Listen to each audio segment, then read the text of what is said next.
Halo teman-teman Sobat Indonesia Belajar, kali ini channel Indonesia Belajar kedatangan tamu istimewa yaitu Riza Fahmi. Mas Riza adalah seorang software engineer yang senang berbagi dan aktif di komunitas IT.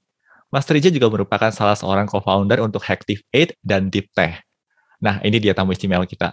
Mas Riza silahkan memperkenalkan diri dan menyapa teman-teman Sobat Indonesia Belajar. Oke, halo Sobat Indonesia Belajar, perkenalkan nama saya Riza, yang belum kenal, salam kenal, yang sudah kenal, salam kenal kembali.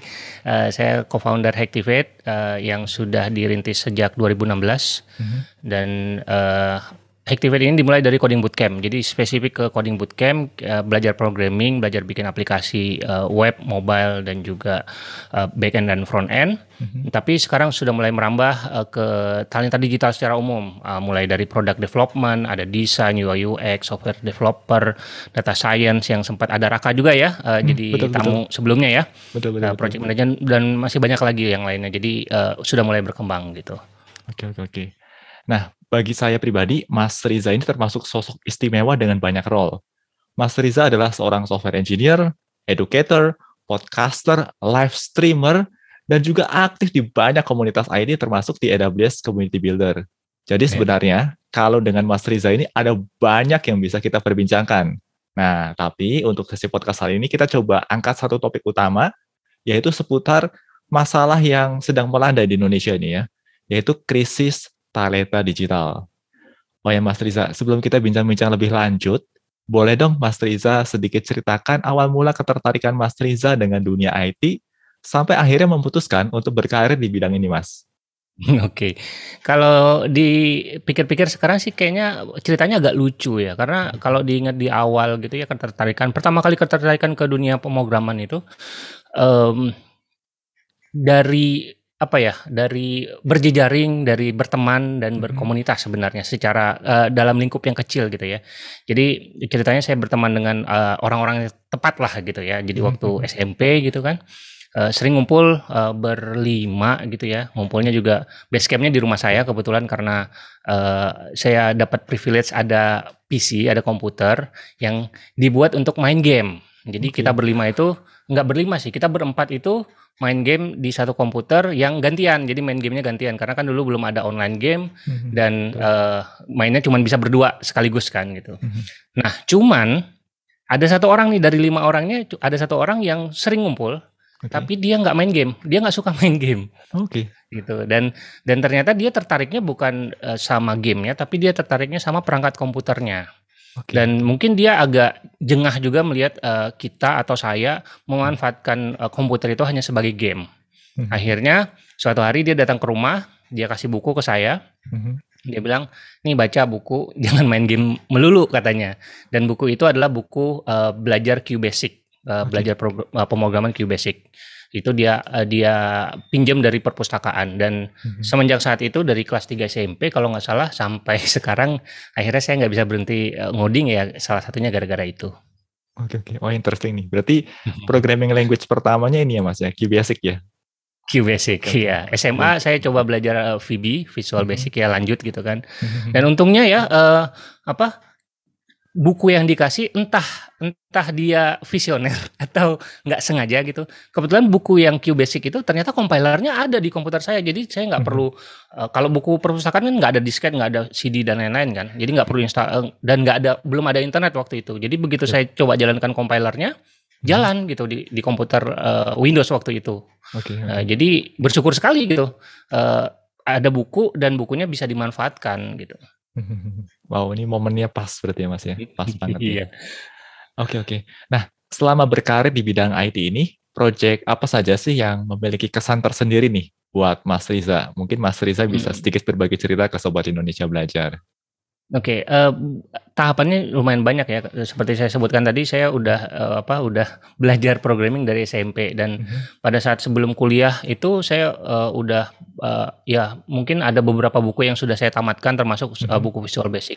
Tapi yang paling berkesan, salah satu yang paling berkesan adalah ketika ini mungkin anak-anak zaman sekarang ini banyak ya ngeprank gitu di video atau vlog dan lain-lain. Kalau saya ngepranknya lewat programming. Jadi saya bikin aplikasi lucu-lucuan sebenarnya, aplikasi untuk meramal kehidupan teman-teman saya yang berempat ya sama saya berlima. Jadi saya bikinlah sebuah aplikasi yang ketika mereka masukkan nama sama tanggal lahir itu ada ramalan masa depannya gitu. Tahun 2020 kamu akan begini gitu. Dan ternyata ketika saya buat itu mereka tuh percaya seolah-olah itu benar gitu.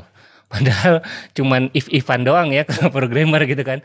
Cuman di situ saya melihat bahwa ini potensinya gede sekali gitu. Kita bisa bikin aplikasi yang bisa dipakai orang walaupun pada saat itu hanya untuk main-main, namanya anak-anak ya. Untuk main-main, tapi ternyata dipakai orang dan bisa ada manfaatnya. Ini dua belah mata pisau pasti kan. Bisa ada manfaatnya dan ada bisa juga dimanfaatkan dengan yang tidak baik gitu. Tapi kalau kita bisa bikin aplikasi yang bermanfaat buat orang, ya ada impact buat mereka. Itu yang saya rasakan di awal, makanya saya sangat bersikukuh pada saat itu untuk ngambil jurusan IT gitu. Walaupun agak ditentang sama orang tua karena dulu saya sempat cita-cita pengen jadi teknik elektro, insinyur teknik gitu ya. Tapi akhirnya saya meyakinkan diri saya yakinkan orang tua, akhirnya saya putuskan kuliah di IT. Dan pada saat kuliah pun ada beberapa momen yang paling saya ingat itu pada saat belajar Java. Kalau dulu aplikasi kayak client server bikin aplikasi chat zaman dulu itu susahnya minta ampun gitu kan. Harus pakai soket dan itu harus manual gitu, dan saya berhasil membuat itu dalam semalam, kayak hackathon lah, 24 jam. Ngerjain tugas, deadline tinggal sehari gitu kan, begadang, akhirnya jadi gitu, bikin aplikasi network jaringan client server chat pakai Java, ditambah udah bisa ada ada multimedianya, ada suara-suaranya, dan lumayan menyenangkan juga sih. Walaupun ya nggak ada hadiah apa-apa, cuman tugas biasa aja gitu. Sedangkan untuk kerja, saya sempat kerja sebagai developer cukup lama, sampai akhirnya saya bertemu partner yang tepat dan akhirnya membangun Hacktivate. Ya mungkin masterpiece saya ya Hacktivate gitu. Dari 2016 kita merasakan ada ya ini talenta digital sulit gitu ya. Di satu kerjaan saya dihadapkan dengan harus meng-hire developer dan saya sendiri mengalami kesulitan mencari developer. Akhirnya ketika ketemu orang yang tepat, ngobrol, dan akhirnya kita bikin Hacktivate. Kita inisiasi Hacktivate dari 2016. Nah, ada satu lagi yang cukup membanggakan juga kalau dari sisi komunitas ya. Saya cukup ya tadi Pak Budi sempat menjelaskan juga cukup banyak aktif di komunitas karena memang saya besar di komunitas, dan salah satunya adalah Jakarta JS yang di 2019 kita bikin conference pertama JavaScript di Indonesia. Dan itu luar biasa. Itu ya saya senang banget ya.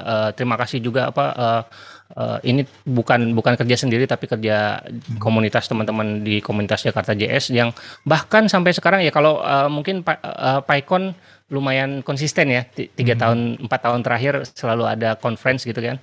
Kalau Jakarta JS baru sekali kita bikin, tapi setelah itu mau bikin tahun depannya sudah keburu pandemi, akhirnya kita putuskan untuk enggak. Cuman kemarin pas PyCon pas ada Kubernetes Day juga, begitu lihat di sosial media gitu, jadi teringat terus tuh JSD karena ya salah satu pencapaian yang luar biasa juga buat saya. Ya ini Mas Riza juga termasuk kalau saya lihat tokoh yang aktif banget di komunitas, dan memang saya lihat juga sangat-sangat passionate banget ya untuk terutama sekali ke teman-teman yang masih muda yang baru terjun di dunia programming ini, sangat-sangat passionate banget dalam membimbing mereka dan men-sharingkan ilmu ini. Saya sangat salut sekali sebenarnya dengan Mas Riza. Oh ya Mas Riza, kalau berdasarkan pengalaman Mas Riza nih sejauh ini, tantangan-tantangan apa saja sih yang umum nih Mas dihadapi dalam berkarir di bidang IT Mas? Ya, yang pasti teknologi itu berkembang pesat sekali, cepat sekali gitu. Dan kalau mau karirnya bertahan lama di dunia programming, ya kita harus punya keinginan belajar yang berkesinambungan gitu. Jangan enggak naik turun boleh lah, tapi enggak sekali mau sekali enggak gitu kan. Jadi kita harus belajar terus. Ya bisa nggak sih developer begitu udah bisa sesuatu terus nggak belajar? Ya bisa aja memang. Cuman kan peluangnya sangat terbuka ketika kita bisa mengetahui mengikuti tren. Ada sisi benarnya, ada sisi salahnya juga ya. Kalau mengikuti semuanya secara buta ya pasti nggak benar juga gitu kan. Tapi intinya sebenarnya teknologi berubah cepat karena kebutuhan, karena perkembangan ya. Yang tadinya katakanlah anggaplah misalkan Gojek gitu. Yang tadinya di Indonesia kita bikin aplikasi apa sih yang paling kompleks gitu sebelum Gojek, nggak ada gitu, kayak nggak kebayang gitu kan. Tiba-tiba kita bikin aplikasi yang harus scale, yang bisa digunakan oleh mitranya Gojek plus sama usernya juga yang jumlahnya ya saya nggak tahu besar sekali gitu kan. Dan jujur mungkin developer di Indonesia itu kaget gitu, karena sebelumnya mereka belum punya pengalaman untuk menghandle jumlah traffic yang sebanyak ini gitu. Dan itu bisa kita antisipasi dengan ya kalau kita belajar, kita update terus gitu kan. Jadi memang kalau mau jadi programmer ya mau nggak mau harus banyak belajar, paling nggak harus itu ya semangat gitu, ada semangat belajarnya. Jangan lupa juga berjejaring, networking, cari mentor kalau mau akselerasi ya karirnya dan juga proses belajarnya lebih cepat. Terus juga yang saya perhatikan sekarang ini yang mulai pudar, mudah-mudahan nanti bakal ada bagus lagi gitu adalah sekarang itu teman-teman tuh banyakan maunya serba instan. Kalau sesuatu yang instan itu biasanya hilangnya juga cepat gitu. Kalau zaman saya belajar dulu, yang saya lakukan adalah saya baca buku. Bukunya juga bukan buku elektronik, tapi buku kertas gitu ya. Dan saya baca dari halaman pertama sampai halaman terakhir, baru kemudian saya terjun membuat sesuatu gitu. Mungkin sekarang udah jarang orang melakukan itu karena udah medianya sudah berubah, zamannya juga sudah berubah. Orang nonton video gitu kan, orang online course, baca e-book dan lain-lain. Tapi yang saya alami adalah ketika saya belajar itu secara menyeluruh, saya jadi mendapat gambaran besarnya gitu. Dan itu memang prosesnya lama sekali gitu. Kita ngabisin buku berapa lama sih? Cukup lama gitu kan. Tapi ketika kita sudah selesai, itu ilmu yang kita dapat itu nempelnya lebih lama. Kira-kira kayak gitulah. Dibandingkan dengan kita nonton yang kita butuhkan aja pada saat kita cari kesulitan kita cari, habis itu udah, dan kemudian ketika muncul masalah lagi kita bingung karena kita belum mengalami gitu kan. Tapi kalau misalkan dari buku kayaknya semua udah dibahas, jadi kita kayak ada berelasi dengan buku itu. Oh, saya pernah baca di buku ini nih, mungkin kita bisa buka lagi gitu. Karena kita udah membaca buku itu mungkin ya nggak harus secara detail, tapi ya sekilas, tapi setidaknya kita sudah tahu di mana posisinya gitu, di mana untuk tempat mencarinya gitu kan. Apalagi zaman dulu belum sehebat sekarang mesin pencari kan. Kalau sekarang kayaknya semua udah bisa dicari. Terus juga kalau untuk tantangan berikutnya ya ini juga saya perhatikan beberapa tahun belakangan ya, developer Indonesia itu kurang sosok suri tauladan. Kurang sosok suri tauladan yang biasanya kalau mereka ditanya siapa sosok idola di dunia pemrograman misalkan, itu biasanya muncul jawabannya itu ya kalau nggak orang luar atau orang yang bukan technical. Jadi misalkan ada yang mengidolakan Steve Jobs. Oke lah, Steve Jobs masih orang produk ya, masih produk teknologi. Ada yang mengidolakan Elon Musk, ya nggak salah gitu, nggak ada yang salah. Cuman mengidolakan mereka itu kayaknya terlalu jauh gitu, tidak terjangkau gitu kan. Kita kemungkinan ketemunya sangat kecil sekali gitu. Jadi sosok-sosok idola ini, atau bahkan kalau bisa kita ada idola di kantor, bisa kita jadikan mentor, itu akan jauh lebih menarik gitu. Terus juga terakhir biasanya kalau anak IT itu cenderung tertutup, terus jarang berkomunikasi, biasanya lebih introvert lah katanya gitu ya. Terus padahal sebenarnya komunikasi itu sangat penting. Komunikasi di sini bukan artian kita harus bisa jago ngomong kayak orang marketing, kayak orang bisnis gitu ya, nggak mesti. Tapi bagaimana kita bisa menyampaikan isi kepala kita ke orang lain dan supaya orang lain itu mengerti. Itu sangat penting. Kenapa? Karena kita nggak bisa bekerja sendiri. Kita mau jadi apa ya? Mau jadi anak back end, kita tetap harus komunikasi. Mau jadi freelance, kita bekerja sendiri. Ke klien kita ngapain? Ya kita komunikasi, tulis email, chatting dan lain-lain, itu semuanya adalah bentuk dari komunikasi. Jadi ya itulah yang tantangan-tantangan yang selama ini saya hadapi dan sebagian besar juga saya alami ya, seperti komunikasi saya masih kurang dulu ya, saya alami sampai akhirnya saya coba improve diri saya ya jadi seperti sekarang ini. Yap. Ya ini terutama sekali nih ya, kemampuan komunikasi ya, dan terutama sekali mengkomunikasikan hal-hal yang sifatnya teknis agar bisa disampaikan dengan lebih sistematis ya. Mungkin di kepala kita sudah paham ya, tetapi ketika kita mau mencoba mengkomunikasikannya itu kan suatu tantangan tersendiri ya Mas ya. Iya, kadang-kadang asumsi. Jadi menurut kita nih udah paham, oh ngerti maksudnya gini. Cuman ketika misalkan di meeting atau di mana, tasknya bisa nih, saya bisa kerjain. Begitu sampai dikerjain, kok maksudnya beda ya? Atau begitu udah selesai, begitu kita tunjukkan ke klien misalkan, oh maksud saya bukan ini, tapi begini. Jadi kalau memang ada keraguan, ya langsung tanya, maksudnya begini atau gimana gitu, bener nggak asumsi saya? Kalau udah benar ya bagus, kalau ya salah ya tolong diperbaiki gitu. Jadi banyak misunderstanding yang terjadi ya gara-gara kita asumsi kita kan melihat dari sudut pandang orang pembuat program. Mungkin kita berkomunikasi dengan orang bisnis yang sebagai pengguna. Itu kan dua sudut pandang yang berbeda yang harus disatukan terlebih dahulu sebelum kita mulai membuat atau membangun aplikasi gitu. Betul.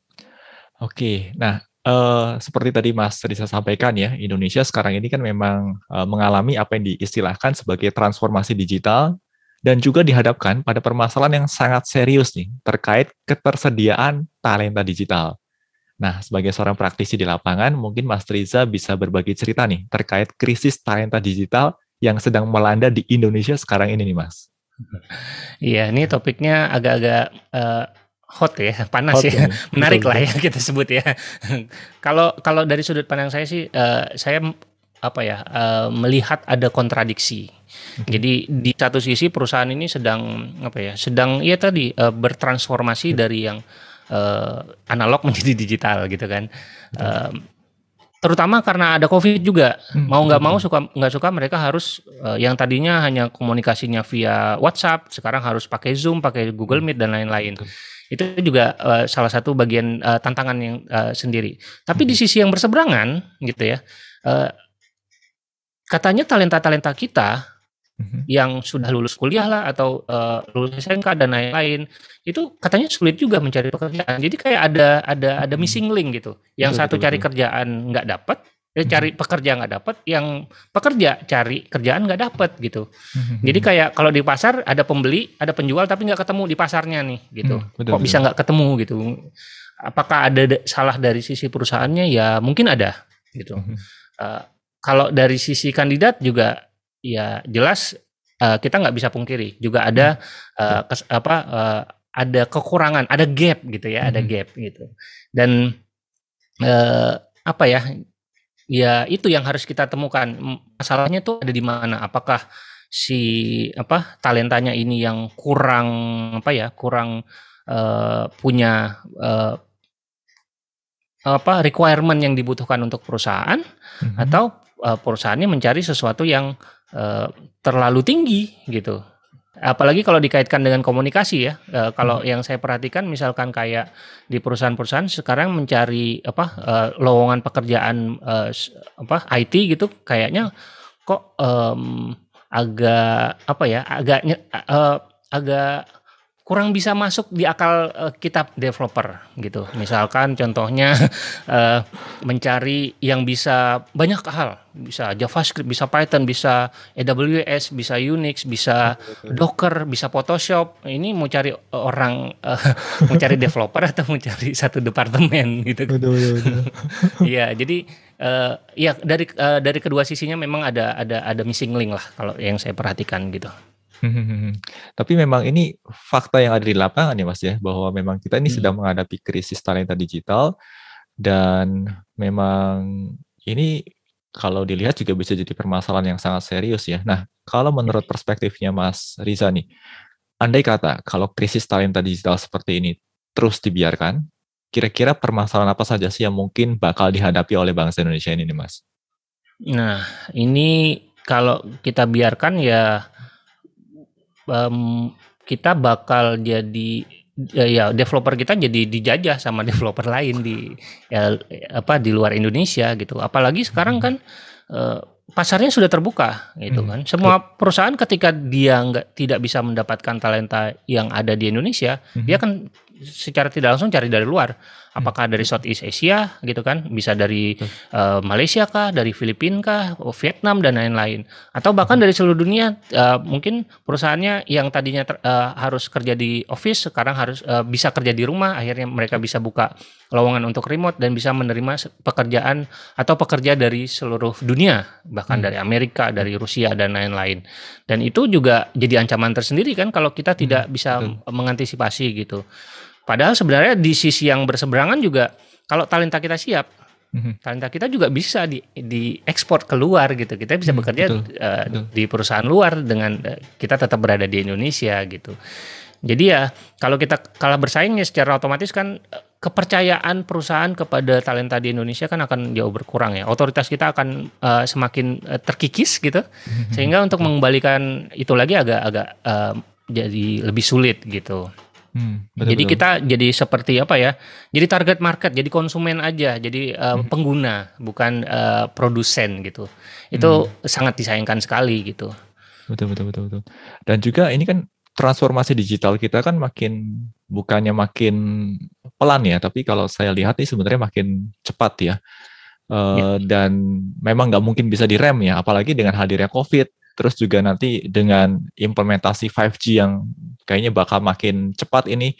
Nah, sewaktu 4G terimplementasikan di Indonesia, itu juga terjadi perubahan yang sangat signifikan ya. Muncul beberapa unicorn seperti Gojek, ya, Traveloka, dan lain-lain ya. Nah, bisa kebayang mungkin ya kalau 5G nanti terimplementasikan dengan ini juga bakal memunculkan transformasi yang lain ya Mas ya di Indonesia. Dan kita kalau kekurangan talenta digital nih menurut saya gawat banget ya. Gimana kalau menurut Mas Rizal ya? Gawat sekali ya. Jadi ya itu kita hanya jadi target market orang-orang dari luar, perusahaan-perusahaan luar akan menjadikan Indonesia sebagai market yang luar biasa besar karena memang jumlah penduduk kita juga cukup besar, sehingga ya kita dijadikan target market mereka, bukan kita sebagai orang atau sebagai lembaga atau sebagai negara yang menciptakan sesuatu untuk negara kita sendiri setidaknya, baru kita bergerak ke luar gitu kan. Nah itu ya cukup bahaya. Padahal sebenarnya kalau kita lihat-lihat gitu ya, secara demografi, secara jumlah penduduk itu kita kurang lebih sama lah ya sama India misalkan sebut saja gitu kan. Tapi kenapa kok talenta-talenta di India ini kok berkembangnya sangat luar biasa. Bayangkan CEO perusahaan teknologi besar di Amerika semuanya dikuasai sama India sekarang gitu. Kita bukannya mau rasis atau mau apa ya, tapi kita harus belajar dari mereka. Kenapa mereka bisa, kenapa kita tidak gitu. Betul. Oke. Nah, kalau kita berbicara terkait pelaporan di atas kertas ya, tadi juga sudah sempat disinggung oleh Mas Riza. Kondisi krisis talenta digital di Indonesia ini bisa dibilang sulit dipahami nih. Mengingat jumlah perguruan tinggi di bidang terkait computer science bisa dibilang tidak sedikit jumlahnya. Dan juga setiap perguruan tinggi ini pun terus menghasilkan lulusan berijazah IT nih Mas. Nah, kalau menurut pengalaman Mas Riza di lapangan, secara umum apa sih yang kurang dari lulusan IT ini atau untuk fresh graduate ini sehingga mereka sulit terserap di industri nih Mas? Oke, sebenarnya faktornya banyak sekali ya kalau menurut saya. Kita bisa ngomongin materinya kah, kurikulumnya kah, pedagoginya kah. Tapi di podcast kali ini kita coba bahas apa yang bisa kita lakukan sebagai pelaku gitu ya, sebagai teman-teman yang mau cari kerja atau calon fresh graduate, mahasiswa, mahasiswi dan teman-teman kuliah yang lain aja ya. Kalau misalkan ngomongin materi, kurikulum, rasanya bisa kita antisipasi. Dalam artian kita bisa belajar mandiri, kita bisa belajar secara kelompok. Materinya kayaknya hampir semua materi bisa kita dapatkan di internet. baik itu Yep. berbayar maupun yang gratis gitu ya. Betul. Terus juga kita bisa coba bikin komunitas. Kalau di kampus belum ada komunitas, ya coba bikin aja kelompok belajar 3-5 orang, kayak yang punya interest yang sama gitu ya. Berteman dengan orang-orang yang tepat, punya ketertarikan yang sama, itu juga sangat penting. Karena salah satu penyesalan saya pada saat kuliah adalah saya kurang berjejaring. Padahal sebenarnya itu pada saat kuliah di kampus itu adalah salah satu momen di mana kita harus mencari network sebanyak-banyaknya gitu. Betul. Dan ya tidak jarang kan orang-orang yang kayak founder itu ketemunya di kampus kan gitu. Betul banget. Jadi ya manfaatkan selama masih ada waktu di kampus ya, manfaatkan untuk berjejaring gitu. Kalau misalkan masih berasa kurang juga, ya bisa join kayak online course, bisa ikutan bootcamp, kursus atau lembaga-lembaga lainnya. Terus bikin sesuatu, proyekan sama teman-teman, bisa bikin aplikasi aplikasi lucu-lucuan gitu ya. Nanti bisa juga digunakan sebagai portfolio. Misalkan kita bikin, jadi kita bisa cerita bahwa kita pernah bikin sesuatu dari awal sampai bisa deploy, sampai testing, sampai bisa diupload ke Play Store dan lain-lain gitu. Jadi itu juga cukup penting gitu, dan bisa berguna untuk kita pada saat kita melamar kerja gitu ya. Untuk mengantisipasi katakanlah kalau ada pekerjaan yang membutuhkan pengalaman sekian tahun tapi mungkin kita belum ada, tapi kita sudah pernah bikin sesuatu, paling tidak kita bisa menciptakan pengalaman kita sendiri walaupun tidak ekivalen gitu ya. Terus juga yang saya alami nih, ada yang tadi saya sempat sebutkan juga bahwa Indonesia itu secara umum adalah kurang ini sosok idola, suri toladan gitu. Nggak jarang saya ketemu sama rekan-rekan gitu ya. Salah satunya dulu pernah ada instruktur Hacktivate juga, kita ngobrol-ngobrol gitu. Dan ternyata beberapa dari mereka termasuk saya itu tertarik semakin ingin menekuni dunia IT atau programming itu, salah satunya gara-gara ada dosen di kampus yang membuka mata kita, membuka cakrawala. Oke.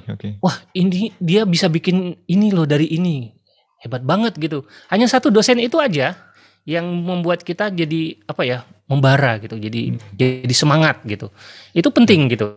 Dan apalagi ketika kita belajar terus kita ketemu masalah, kita mentok dan lain-lain, kurang semangat, kita bisa melihat sosok ini dan kita kira-kira kita bisa tahu ini kalau jadi dia kira-kira apa yang kita lakukan kalau sebagai dia dan lain sebagainya. Itu sering sekali. Dan kemarin banget ini saya baru ngobrol juga sama salah satu anak SMK yang katanya dia merasa agak bisa dibilang salah jurusan lah gitu ya. Okay. Dia merasa salah jurusan, tapi ternyata ketika dia mendengarkan podcast ceritanya developer yang saya buat, mata dia jadi terbuka dan ternyata dia jadi lebih tertarik gitu. Dan ternyata saya yakin banyak orang-orang yang seperti ini juga yang merasa salah jurusan padahal sebenarnya enggak. Ya mungkin ada yang merasa yang salah jurusan, jelas ada gitu kan. Tapi sebenarnya kalau dia bertemu dengan orang yang tepat, dia ketemu dengan sosok yang yang menginspirasi, mungkin pemikiran salah jurusan itu bisa antara memang tadinya beneran salah jurusan akhirnya enggak jadi dia menekuni dunia itu, atau memang tadinya sebenarnya dia tertarik ke dunia IT, karena IT itu kan luas sekali kan. Ada juga teman saya yang masuk ke IT gara-gara dia pengen bikin website, sesederhana itu. Dan begitu dia masuk, dia ketemunya sama Pascal sama si yang nggak masuk gitu kan, nggak cocok betul. Gitu kan. Itu bisa dibilang salah jurusan juga, padahal sebenarnya IT juga kan bikin website gitu kan. Jadi karena IT itu terlalu luas, jadi mungkin butuh orang-orang yang menginspirasi kita, yang tadinya kita merasa sudah down, wah ini kok masuk jurusan ini susah kali gitu kan. Bahkan ya saya aja yang sudah otodidak dari SMP sampai kuliah juga struggling juga gitu.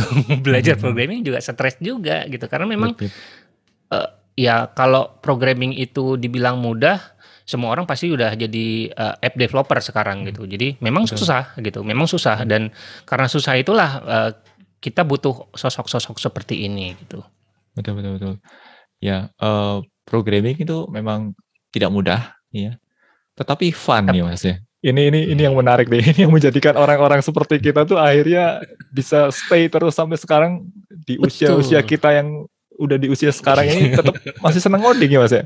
Masih sedang ngoding. Nah, itu yang harus yang harus ditunjukkan sama mungkin sama dosen lah, pokoknya sama sosok-sosok yang kita idolakan itu.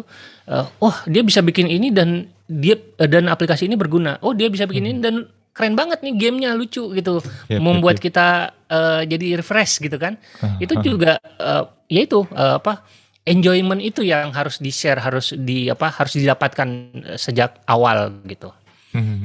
Yap. Oke, nah kalau menurut Mas Riza nih ya, upaya-upaya apa saja sih yang saat ini sudah mulai dijajaki dan mungkin juga upaya-upaya yang lain yang mungkin bisa dijajaki nih untuk merespon terhadap krisis talenta digital yang sedang melanda di Indonesia ini, Mas? Ya, kebetulan 2019 saya sempat dapat kesempatan ngobrol sama salah satu lulusan fresh graduate dari India ya. Okay. Jadi saya tanya, saya penasaran apa sih yang membedakan kalian di sana, kuliah di sana itu kayak gimana sih gitu, dan salah satu yang saya dapatkan adalah mereka itu pada saat kerja praktek atau pada saat mau lulus gitu ya, sebelum skripsi kali ya, itu mereka di encourage untuk ikutan Google Summer of Code. Atau dengan kata lain kampus-kampusnya ini memupuk kesadaran untuk berkontribusi di dunia open source, salah satunya. Gitu. Jadi mereka ikut Google Summer of Code itu dianggap sama kreditnya dengan kerja praktek atau magang. Jadi kalau kita kontribusi ke open source, kita dapat kredit, SKS kita terpenuhi gitu. Itu salah satu yang saya kaget juga gitu. Wah, ini dari awal mereka udah ngajarin open source nih gitu. Sementara di kampus kita ya mungkin baru mulai gitu ya, baru mulai ke arah sana gitu. Dan menurut saya sih arahnya sudah mulai terlihat gitu ya, sudah benar udah hadir program-program seperti Kampus Merdeka. Jadi calon-calon lulusan kita udah sempat merasakan gimana bekerja langsung di perusahaan teknologi, bisa melihat developer keren di sana, terus juga bisa belajar banyak dari mereka. Ya jelas kita butuh program-program serupa ya. Ada program Bangkit misalkan, ada kalau AWS ada AWS Academy gitu ya. Itu kita butuh banyak. Kita butuh banyak program-program seperti itu yang istilahnya membuka cakrawala teman-teman. Jadi nggak hanya taunya di kampus aja gitu. Begitu lulus kerja kaget gitu kan. Jadi kita coba magang, terus ada program-program yang bisa memperkenalkan bagaimana profesional developer bekerja, sehingga ketika teman-teman bekerja itu udah nggak kaget lagi kira-kira gitu. Betul. Dan juga komunitas ya sebenarnya Mas ya. Komunitas ya. Cukup membantu ya. Nah, tapi kadang-kadang saya pribadi sebagai dosen, ketika saya mengencourage mahasiswa saya untuk terjun di komunitas tuh ada beberapa mahasiswa tuh yang merasa takut kalau ke komunitas karena kan isinya master semua katanya. Nah ini kalau saya yang memberitahu ke mahasiswa mungkin kurang didengar. Ini Mas Riza yang harus kasih tahu nih. Mas Riza, seberapa terbukanya sih komunitas IT di Indonesia terhadap pelajar dan mahasiswa, Mas? Ya, jujur memang ya begitulah adanya, jujur ya. Jadi komunitas itu mungkin ada tergantung komunitasnya ya. Saya nggak mau ngejudge ya. Komunitas yang terbuka sekali dengan teman-teman yang baru belajar. Ada yang komunitas yang cukup kejam dalam tanda kutip, yang yang misalkan ada yang nanya tiba-tiba udah googling belum gitu kan. Jadi sebenarnya di satu sisi ada benarnya, kita agak kurang friendly sama teman-teman yang baru mau belajar. Padahal sebenarnya kita harus merangkul gitu kan. Tapi di sisi lain coba kembali lagi, apa yang bisa kita lakukan? Ya yang bisa kita lakukan adalah coba kita sebelum misalkan join ke satu komunitas, kita baca dulu kira-kira nih komunitas gimana, dan kalau misalkan mau nanya itu kan ada etikanya ya, etika bertanya, apalagi di internet ya. Karena internet ini teks terutama ya, teks ini cukup banyak interpretasi. Jadi misalkan ketika kita nulisnya dengan nada yang baik-baik, ketika orang yang baca dia lagi stres, dia lagi marah, itu seolah-olah tulisannya itu kayak orang marah-marah gitu. Padahal sebenarnya enggak gitu. Bahkan sederhana misalkan caps lock saya rusak, terus saya ketik caps locknya semua dikira marah-marah, padahal sebenarnya caps lock saya rusak gitu kan. Jadi etika bertanya, etika berkomunikasi atau berkomunitas itu ada. Jadi mungkin dari sisi kita yang harus kita introspeksi adalah bagaimana bertanya yang baik. Sebelum bertanya biasanya biasakan usaha dulu, cari dulu. Misalkan di grup, kalau ini udah ada yang nanya belum ya? Coba di search dulu. Kalau nggak dapat, ya udah mohon maaf, saya mau nanya tentang ini. Saya sudah cari tapi saya belum ketemu gitu. Jadi ada usaha dari kita. Dan itu yang akan diapresiasi. Kenapa? Karena kalau kita nanya sesuatu, kita berharap jawaban dari orang, padahal orang yang mau jawab itu dibayar enggak, dia dapat apa enggak gitu. Jadi dari sisi kita harus membantu mereka se-clear mungkin bertanya, sejelas mungkin sampai mereka istilahnya kalau mau jawab pun itu udah gampang gitu, dimudahkan gitu. Jadi kalau dari saya gitu, memang iya dari sisi komunitas memang begitu. Tapi semakin ke sini kalau saya perhatikan termasuk juga ya nanti kita bicarakan tentang deep tech salah satunya, kita pengen punya komunitas yang istilahnya yang isinya adalah teman-teman yang junior lah, yang junior. Jadi kadang-kadang teman-teman yang junior ini kalau mau gabung komunitas itu merasa terintimidasi karena semuanya yang lain-lain tuh kok udah jago-jago semua gitu kan, padahal nggak juga gitu kan, kelihatannya aja gitu kan. Tapi kita dari Deep Tech sendiri pengen ada satu komunitas yang isinya ya junior-junior developer sehingga mereka lebih nyaman berada di sana gitu. Oke. Yap. Ya sih, ini masalah etika berkomunitas juga ini hal yang cukup menarik ya Mas ya, karena terutama sekali ketika pandemi ini nih, kalau saya amati tuh nggak jarang juga beberapa mahasiswa atau pelajar yang bergabung di komunitas itu hanya untuk mencari jawaban terhadap soal-soal ujian dan soal-soal tugas yang diberikan oleh dosennya, dan itu salah besar sebenarnya teman-teman. Betul. Ya. Komunitas itu tempat untuk belajar loh teman-teman, bukan untuk mencari jawaban ujian. Iya. Betul sekali. Yap. Oke, nah selama pandemi ini kan semua institusi pendidikan ya baik yang formal maupun non formal dalam tanda kutip ini kan kita dipaksa untuk melangsungkan aktivitasnya secara online nih Mas. Nah kalau menurut pandangan Mas Riza sendiri, bagaimana nih masa depan dari online education pasca pandemi di Indonesia, khususnya untuk bidang-bidang terkait IT nih Mas? Jadi sebenarnya untuk online education ini sebenarnya itu kalau buat saya ya itu sebenarnya privilege yang harus kita manfaatkan gitu. Karena kita sebagai talenta digital, pekerja digital gitu, kita bisa bekerja dari mana aja selama ada listrik, ada koneksi internet dan ada perangkat, ada laptop, komputer dan lain-lain gitu. Jadi peluang yang sangat besar buat talenta digital di Indonesia membuktikan bahwa kita bisa kerja dari mana saja. Kita bisa tetap produktif walaupun kerja di rumah.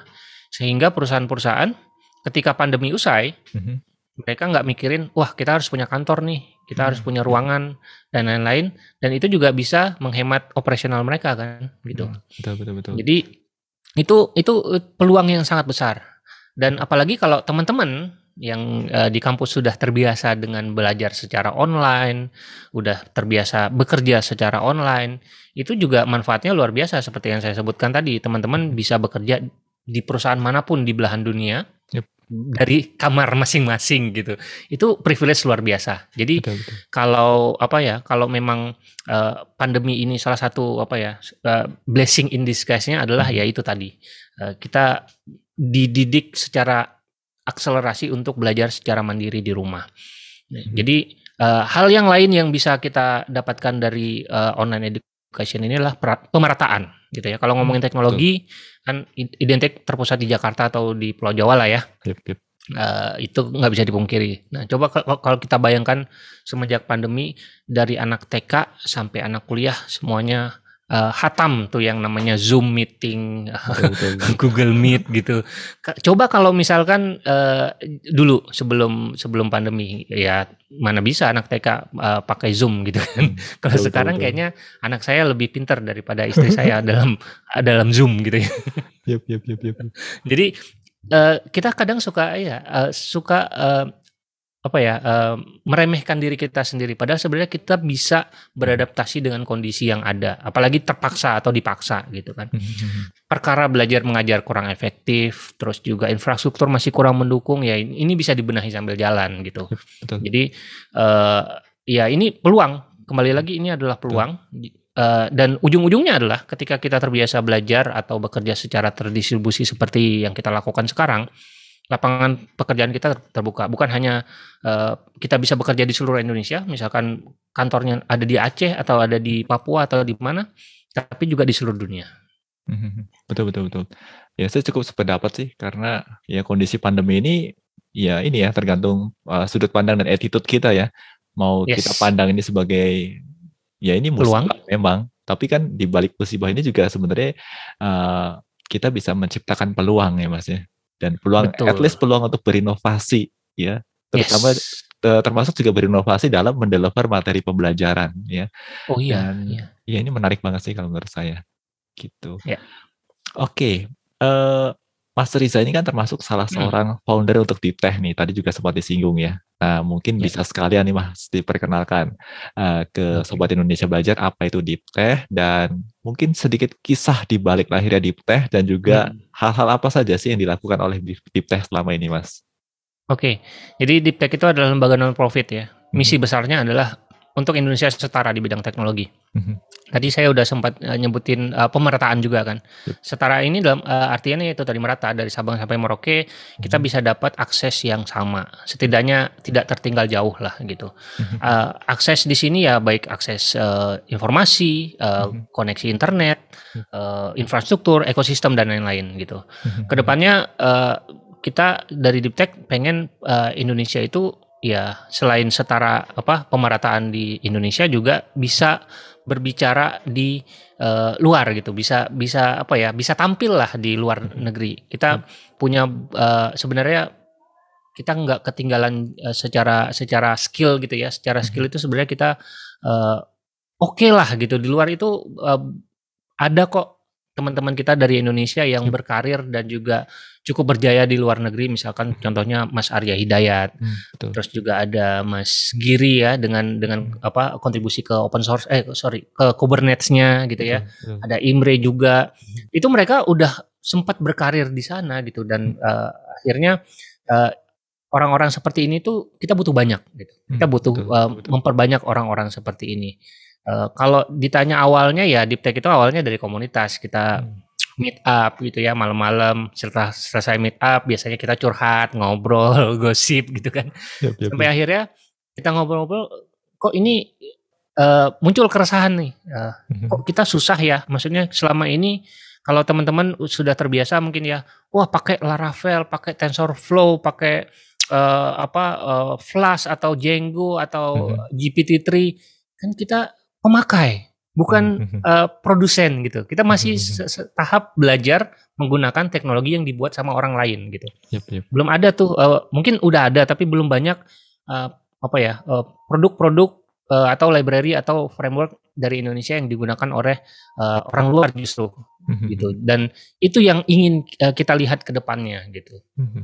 Makanya akhirnya ya udah kita coba kumpulin orang-orang yang hebat-hebat ini, kita coba jadikan mereka mentor. Yang tadi kegiatan-kegiatannya ya kita mulai banyak menggandeng komunitas-komunitas daerah, termasuk juga kampus. Jadi kampus-kampus di daerah kita jadikan satelit-satelit, dan kalau mereka butuh butuh pembicara, butuh narasumber dan lain-lain, kita bisa kontak si mentor-mentor ini supaya supaya aksesnya dapat merata, mereka bisa dapat informasi ataupun inspirasi dari orang-orang yang mungkin secara lokasi ada di Jakarta atau di Pulau Jawa, tapi mereka bisa dapatkan insight itu sehingga mereka bisa membangun daerah mereka masing-masing sehingga menjadi ekosistemnya menjadi lebih setara lah, kira-kira seperti itu. Yup. Dan ini ya salah satu karya-karya Diptech yang saya sangat sukai sebenarnya dalam format podcast ya. Diptech ini termasuk lembaga yang mengenerate beberapa podcast menarik sebenarnya ya. Nah bagi teman-teman ini sekedar info ya, ada yang namanya OKR ya, obrolan kala rehat, itu juga podcast yang menarik banget. Jadi kalau yang penasaran gimana sih obrolan para developer tuh ya, nah nanti bisa terutama yang startup ya, dunia startup ya. Betul terutama dunia startup ya, jokes-jokesnya kayak gimana sih gitu kan ya. Buat yang penasaran bisa ikutan tuh menyimak OKR ya, obrolan kala rehat. gitu. Jadi mungkin dari situ juga bisa mendapatkan ini ya, gambaran dan inspirasi mengenai dunia startup. Dunia Nah, startup. ngomongin podcast nih ya. Podcast ceritanya developer ini termasuk salah satu program ya yang juga di bawah naungan Diptech, dan kebetulan Mas Riza adalah hostnya. Dan ini Ya. termasuk salah satu podcast favorit saya nih. Jadi Terima kasih, terima kasih. saya kalau sekarang ini kan saya mencoba untuk hidup sehat nih Mas. Jadi pagi-pagi saya Oke. coba untuk jalan keliling kompleks ya. Nah, sembari jalan Ya, tuh saya biasa dengerin podcast, dan salah dan satu podcast. podcast yang pasti saya dengarkan itu ya ceritanya developer ini, karena menurut saya ini menarik banget. Nah, mumpung hostnya ada di sini ya, kalau tidak berkeberatan, mungkin Mas Ya, Riza juga bisa berbagi cerita nih seputar perjalanan podcast ceritanya developer ini nih Mas. oke, ya. Jadi ya itu keresahan saya adalah tadi kan sudah berkali-kali muncul tadi kata-katanya adalah suri tauladan. Jadi eh, se- di awal-awal Hacktivate itu biasanya mungkin sampai sekarang ya, kalau misal pada saat ada yang join baru masuk sebagai student gitu ya, eh, kita nanya gitu kan namanya siapa, hobinya apa, ya standar lah perkenalan gitu ya. Yep. Dan saya tambahkan ada satu pertanyaan, sosok idolanya siapa gitu. Dan muncul tuh Elon Musk, terus juga Steve Jobs, terus juga Bill Gates gitu ya. Saya perhatikan ini kok teman-teman kita yang tertarik ke dunia programming kok idolanya idola luar semua gitu ya. Bukan nggak boleh, boleh banget gitu, nggak ada salahnya. Tapi kok ya tadi itu kurang terjangkau gitu ya, antara Betul. sudah tiada ataupun terlalu jauh gitu di sana gitu. Kemungkinan ketemunya kecil sekali. Betul. Terus juga semakin kesini semakin bervariasi tuh. Ada juga yang mengidolakan seperti yang di luar teknologi bahkan, misalkan kayak Nadiem Makarim. Ada yang mengidolakan CEO mana gitu. Kok makin jauh dari ini ya? Apa jangan-jangan banyak developer Indonesia yang keren, tapi banyak juga yang nggak tahu gitu. Yep. Akhirnya saya coba ngobrol dengan salah satu sosok idola juga yang sudah saya interview juga. Saya tanya, kira-kira apa ya? Ini fenomena apa nih gitu? Iya, mungkin kayaknya banyak developer yang keren, tapi belum terekspos sama teman-teman kita yang baru belajar. Akhirnya ya udah di 2018 saya memutuskan untuk interview orang-orang yang keren-keren ini, yang bermulai dari teman-teman saya sendiri. Untuk tujuannya adalah untuk itu tadi, memperbanyak stok suri tauladan, memperbanyak inspirasi, aspirasi, supaya teman-teman yang lain yang tadinya merasa down atau udah mulai hilang semangatnya, begitu mendengarkan podcast ceritanya developer bisa jadi semangat lagi. Nah, dari 2018 sampai 2019 gitu ya, 2019 itu saya jalani sendiri. Jadi saya yang interview, saya yang jadwalin, saya yang kontak-kontak semuanya, scheduling dan lain-lain seperti yang Pak Budi lakukan gitu. Nah, di 2020 awal si Diptech mulai ada ide mau bikin podcast. Terus mumpung karena belum tahu nih gimana bikin podcast, terus juga belum ada ide podcastnya apa. Saya bilang daripada saya jalan sendiri, kenapa nggak coba dikembangin lagi si podcastnya ini sambil mencari ide untuk podcast berikutnya. Akhirnya si ceritanya developer dibantu sama Diptech untuk menjalankan terutama ya hal-hal yang itu ya, untuk ngedit audionya, untuk wordingnya, untuk sosial medianya dan lain-lain. Dan selama ikut udah dibantu Diptech terutama dari sosial medianya, pendengarnya jadi makin banyak, syukur alhamdulillah gitu. Ya saya berterima kasih sekali gitu, karena kalau saya jalan sendiri mungkin hanya akan bertahan 2 tahun mungkin, karena ya kesibukan dan karena ya banyak hal yang sebenarnya itu ya kayak perintilan-perintilan kecil yang kalau tidak dilakukan itu jadi malah nggak bisa gitu. Kayak rescheduling itu capek banget kan.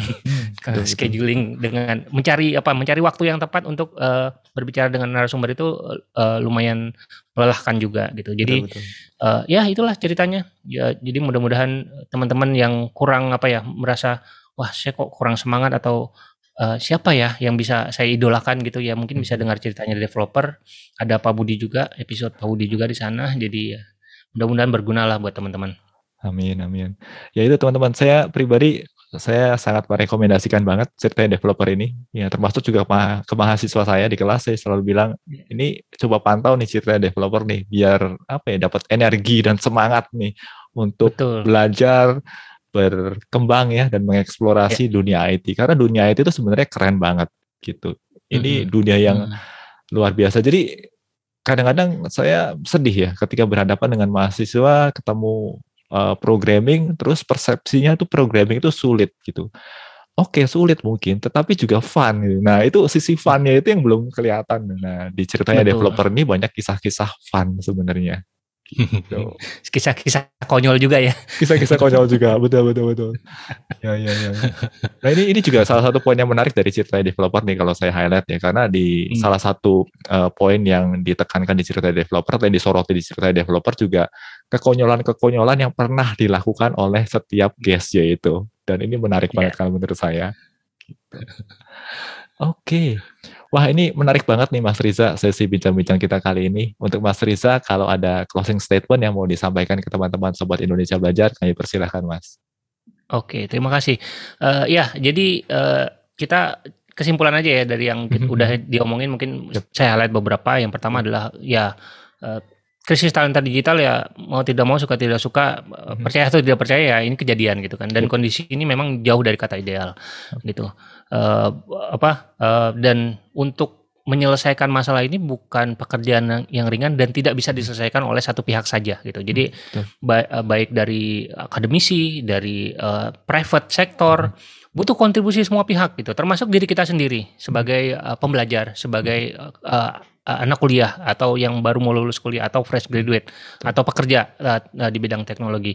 Jadi kalau dari saya ya kembali lagi, kalau misalkan ada kondisi yang belum ideal ya jangan menyalahkan kondisi, tapi tanyakan kepada diri kita, kira-kira apa yang bisa kita lakukan untuk memperbaiki, mempersiapkan diri kita lebih siap lagi ke dunia kerja.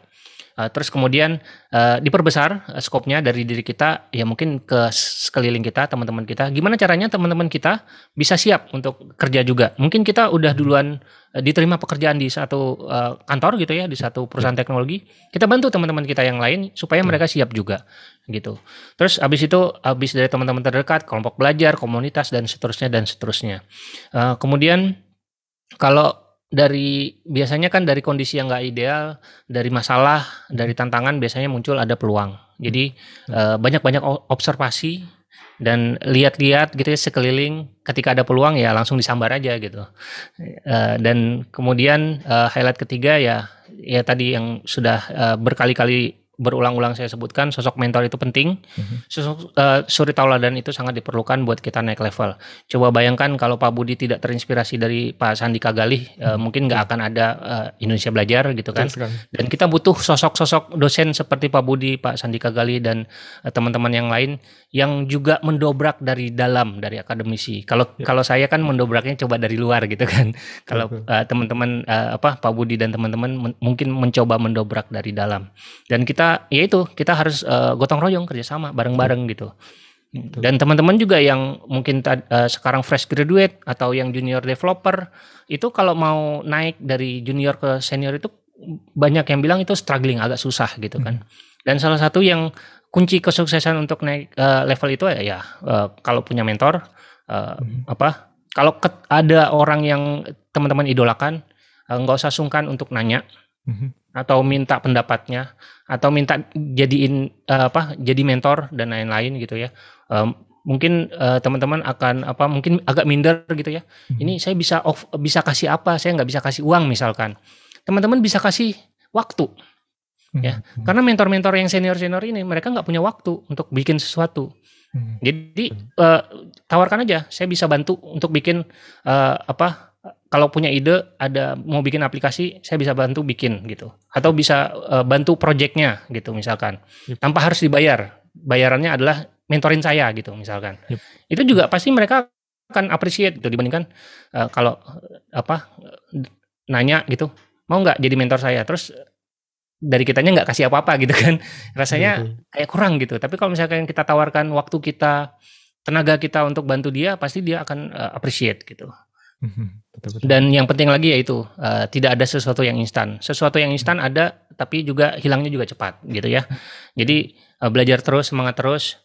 Ingat di atas langit masih ada langit gitu ya. Betul. Belajar sendiri itu bagus, tapi jauh lebih menarik, lebih seru kalau kita belajar bareng-bareng.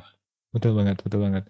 Dan ini juga saya kembali mengingatkan juga nih atau menginformasikan Mas Riza juga termasuk aktif di sesi live stream-nya ya. Jadi buat teman-teman yang mau ngoding bareng ya atau mau mengikuti sesi ngoding bareng Mas Riza ya, nanti link terkait channel YouTube-nya Mas Riza juga akan saya sertakan pada deskripsi video di bawah ini.